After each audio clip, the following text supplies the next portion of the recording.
Start.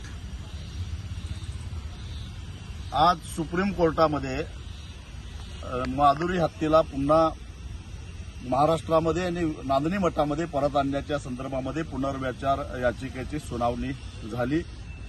राज्य सरकार, वणतारा आणि नांदणी मठाने संयुक्तपणानं भूमिका मांडली की नांदणी मठानं 7-8 एकर जमीन वणताराच्या देखरेखीखाली माधुरी हत्या आणि इतर हत्यांच्यावर सुद्धा चांगल्या पद्धतीने उपचार करण्यासाठी जागा उपलब्ध करायला तयार आहे। महाराष्ट्र सरकार त्याच्यावर लक्ष ठेवून असेल तेव्हा सुप्रीम कोर्टानं माधुरी हत्येला वणतारामध्ये पाठवण्याचा जो निर्णय दिलेला होता तो बदलून हाय पॉवर कमिटीकडे जाण्याची परवानगी द्यावी आणि हाय पॉवर कमिटीच्या आदेशानुसार माधुरीला पुन्हा नांदणीमध्ये आणण्यासाठी प्रयत्न करावेत, यासाठी ही याचिका दाखल झाली होती। आज सुनावणी झाली आणि सुप्रीम कोर्टानं हाय पॉवर कमिटीनं सगळ्या वस्तुस्थिती समजावून घ्यावी आणि माधुरी हत्येच्या आरोग्याची काळजी करून योग्य तो निर्णय घ्यावा, असा